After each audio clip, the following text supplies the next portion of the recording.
Hello, and welcome back. So today we're going to be talking about having a healthy period and why a healthy period matters to your fertility. I like to say that our period is like our fifth vital sign because if your cycle all of a sudden becomes missing, if your cycle becomes long, if it becomes more heavy or more scant, that is a really good indication that there might be something up that needs a little bit of attention. And we are so lucky that we have this barometer. It's like the canary in the coal mine. It tells us if something is up. And from month to month, we get this like report card, as it were. And so today we're going to talk about the most important factors in having a healthy period and how to change things up if they need some changing. The first and most important thing that influences our menstrual cycle is blood sugar balance. And here's the thing, a lot of people think that unless you have diabetes or pre-diabetes, like it doesn't really matter, but it does matter. And if you are having consistent glucose events or blood sugar events, so it spikes, it dips, it spikes and then it dips, it spikes and stays high, all of this will affect your menstrual health and your hormonal health. And again, this is important to remember because when we eat, every single time we eat, we are going to have either a positive or a negative blood sugar event. And a positive one means that your blood sugar goes up nice, steady, it gives you energy, you're able to stay full and satisfied and energy from your meals like for 2.5 to 3 hours. It means that you're not tired after eating. It means that you aren't getting headaches and brain fog and craving all of these sugars and things. That's how you know that your blood sugar is well managed. But for many of us, we don't even know how to manage it. We don't even know that it is a factor in our period in the first place. But when you consistently have blood sugar issues, it will affect ovulation, it will affect hormonal balance, it will affect the heaviness of your cycle, and this is just simply not something that you want to get into. And blood sugar is our metabolic health. It literally is from top to tail. If you have a blood sugar event, so your blood sugar spikes, or it spikes and then it dips, or it's low because you don't eat enough, what happens is a cortisol response, and that leaves inflammation in the body. And when you are inflamed, it's impossible to have a healthy period, a healthy cycle, good fertility. Like that is the barrier to everything. And so understanding your blood sugar as a foundation is so important. Insulin resistance or pre-diabetes or type 2 diabetes will absolutely affect your ability to get pregnant. It will affect your ability to stay pregnant. And here's something that's really interesting. After ovulation until the first day of our period, it's called the luteal phase, but it's also the 2-week wait. And if you are having blood sugar instability during that time, that will affect implantation. It just will. And again, this is not something that is talked about enough. And one thing that I noticed in my coaching work was I was working with people with insulin resistance, pre-diabetes, PCOS, type 2 diabetes, and they were starting to get pregnant. It was not something we were working on. We were working on reversing the pre-diabetes, the type 2 diabetes, the insulin resistance, getting the PCOS symptoms under control. And the fringe benefit, the byproduct of that work was getting them pregnant. And I know it is because of the influence that blood sugar has on our overall fertile baseline. And so that is something that if you have one of these conditions and you are trying to get pregnant and it is not working, we need to work on your metabolic health first, and then your reproductive health will bounce back in kind. Now, when it comes to your blood sugar, what you want to be really mindful of is that you are eating enough protein and you are eating enough fat. If you are not eating those two at every single meal, your blood sugar will be very hard to balance. And what does that mean? It means that you aren't having huge rice bowls that have like a tiny bit of protein. You aren't having huge pastas that just have sauce and like a tiny bit of meat. It means that protein and fat are the dominant macro on your plate, not carbohydrates. And we live in a time where we are protein obsessed. But the issue with that is a lot of people are getting their protein through processed food measures. And we want it to be whole food protein. So beef, lamb, chicken, fish, cottage cheese, tofu, I'm a little iffy on, but if you love tofu and that's how you're getting your protein, knock yourself out. But finding your protein sources in like protein chips, protein powders, protein bars, while those are fun and they're tasty and they feel like you're eating all the like fun things you want to eat without having to be mindful of health and you're like, oh my God, it's protein. No. needs to be from whole food sources. If you are relying on a lot of those protein sources and you're wondering why your period doesn't feel good, it's because the processed food element is getting in your way. A whole food or a whole food based diet, so 80-20, 85-15, is what is going to make a marked improvement on your fertility, on your reproductive health, on your menstrual cycle. But you need to make sure that they are from whole foods. Now, another thing is if you are someone that works out very intensely, you have to stop doing that. The thing about cortisol is if you are having a cortisol effect, so you're having a lot of blood sugar instances, you eat a lot of carbs, you're tired after meals, you don't sleep through the night, all of this can speak to what's going on with your blood sugar. And that will raise your cortisol. So it raises your base level of cortisol to begin with. If you do very intense exercise, that will raise your cortisol even further, and your body will not have the tools to recover and bring your cortisol level down. Cortisol is not some demon that it's been made out to be. It's actually a good thing. We need it. It helps us wake up. It helps us respond to danger if we need to. But when your cortisol is elevated chronically, so it's always up, that will impair any type of reproductive health, any type of menstrual health, any type of just like metabolic, I feel good in my body health. And so instead, things like walking, weightlifting, I like walking with a weighted vest, and that is doing wonders for my body, for my hormones. But again, it doesn't raise my cortisol up, but I'm still getting movement, I'm still getting circulation, I'm still getting a workout, but I'm not raising my cortisol to a level where my body can't recover, and therefore I am sort of sitting here inflamed. If you are a HIIT, F45, CrossFit, super intense, like the Murph type of workout girly, and your period is struggling, that is where you need to make some changes. I'm sure there's other changes you need to make, but that's an easy one to make. I always say to my clients, if it's a difference between getting up for a 5 a.m. workout or sleeping in because your body feels tired, sleeping in wins every single time. So this now brings us to gut health. Gut health is one of the cornerstones of this work because everything that we eat is processed through our gut. And so this is going to support metabolism of estrogen, help with the production and moderation of hormones, because everything that is going to be the catalyst to those processes of, again, balancing and making hormones, in removing excess estrogen and giving our body the enzymes to do these processes that the liver requires to detox our body, all of that starts in the gut. And if our gut is not functioning effectively, we will not be able to move through the processes of liver health that help us to get rid of any excess glucose in our blood, any excess hormones in our body, any toxins that are, in our bodies through what we eat, breathe, touch on our skin, etc. And so gut health is so important. And yes, we need probiotics. I love probiotics. I love prebiotics. I take them. I think they're very valuable. But just from a lifestyle modifications, one of the best things you can do for your gut health is chew your food really well.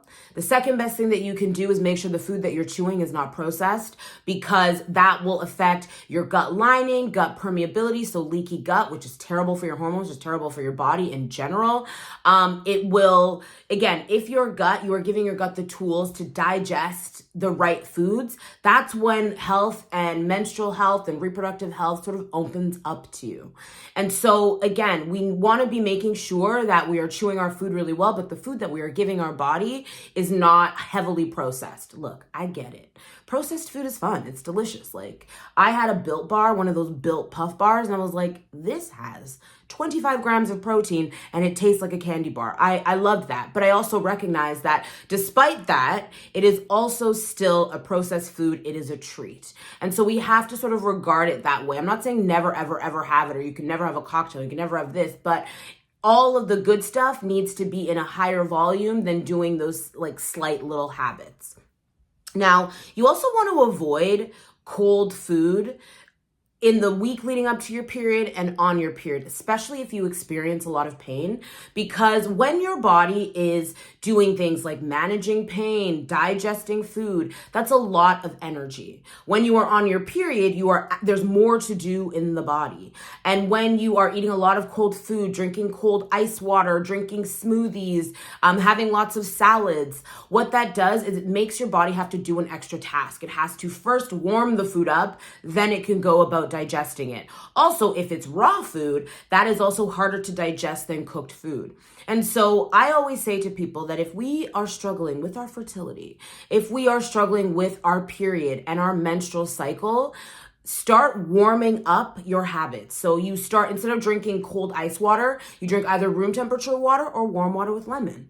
If you are someone who is always really cold, we're putting on sweaters, we're wearing socks, we're really trying to improve the circulation in our body so that there's warmth there. But when your body is cold, circulation goes down.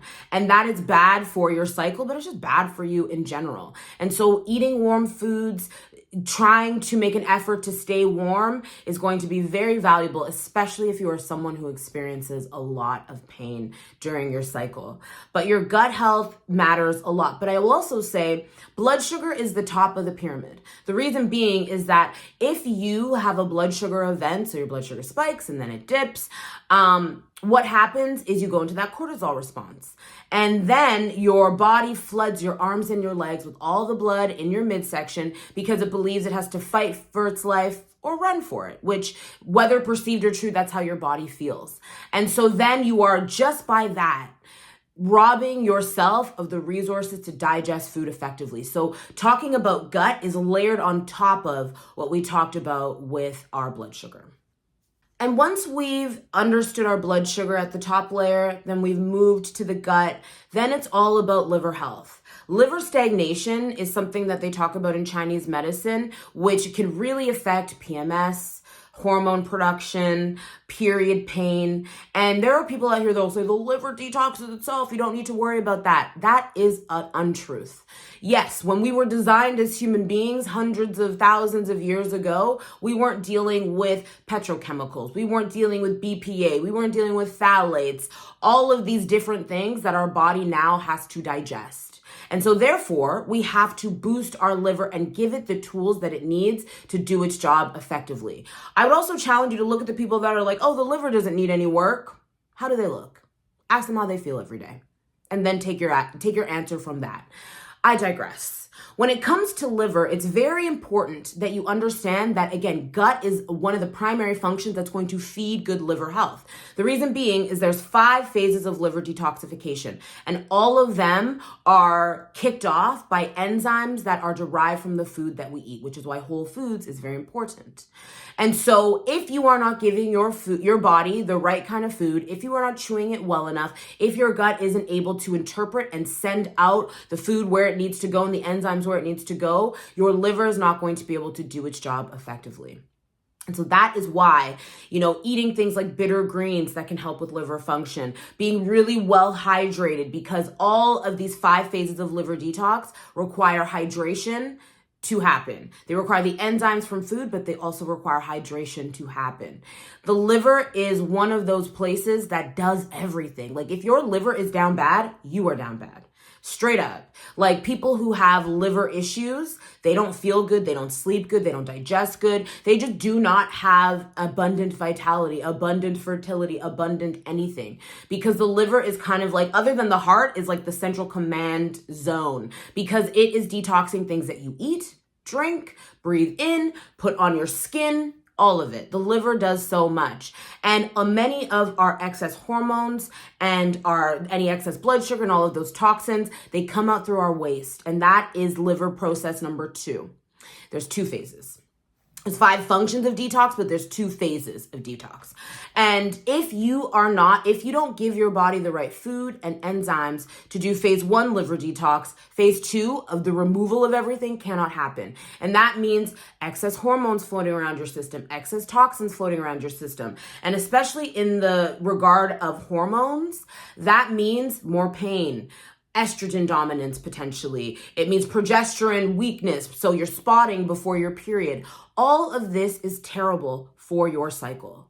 All of this is terrible for your fertility. And when you understand that these are the pillars that are actually going to help you have a healthy period, that's when the world of possibilities opens up. And the fact that you don't need a pill to do it. I see all the time clients come to me and they've been on the pill for 15 years and then they go off the pill and their PCOS is worse. Their cycle has never been worse. And the reason is that the pill does not fix things. It is a Band-Aid. If you went on the pill 10 years ago for period pain and then you go off it, that period pain is still there. It's actually probably more intense because the issue has been allowed to persist while the pill was sort of masking what was going on. And that isn't to say that I don't love the birth control pill. I do, when it's there to control pregnancy and birth, not when it is there to do the work of balancing hormones and helping with hormonal function in the body. That's not what it's supposed to do. It is supposed to prevent and manage pregnancy if that is the route that you decide to take. The pill is not meant to balance your hormones. Your body can do that, but we have to give it the tools to do so. There are so many women that really have a contentious relationship with their period because it's been painful, it's been a source of embarrassment because it's heavy and they've bled on things and like all of these different things. But it's actually a really beautiful process. It is a process of life. It is something that we can use as a tool to see what is going on in our body. And I want you to start regarding it as something that is beautiful, something that is magical. If a man bleeds from his genitals every single month, he's dying.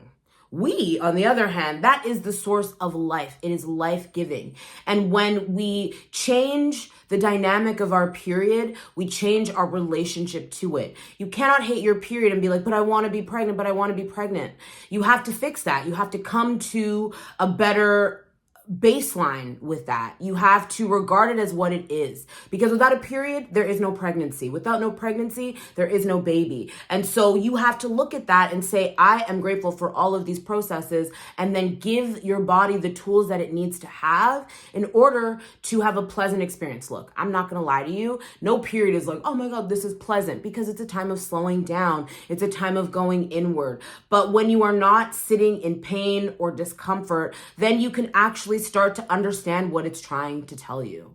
And when it comes to making your period better, 1 to 2 small changes a week means that by the time you get to your next cycle, 4 weeks from now, you can have a really lasting change, a marked difference in how you go from feeling good or feeling bad rather, to feeling amazing. And similarly, if you fall off the wagon, you're not living right, you're doing all the bad things, you will see your period get worse. That is why almost every woman has a terrible period in January, because of the holidays. Because we're drinking, we're eating, we're enjoying ourselves, which we are allowed to do. But again, understanding that I just know that my period in January is not going to be the best one because I'm enjoying my holidays. But again, that knowledge means that it's not an adversarial thing where it's like, oh, this period is terrible. It's just like, well, December was fun.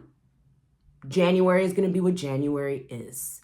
And so if you want to make these changes, you want a plan, you want some guidance, I have something called a period session. It's 60 minutes of one-on-one support that will help you create a personalized plan to get your menstrual cycle on track. Whether it's just for the comfort of your life, you don't want to lose days or weeks to your period every single month, or whether it's to improve your period because you are trying to have a baby in 2025, I would love to help you. Comment, send me a message, and I hope this helped.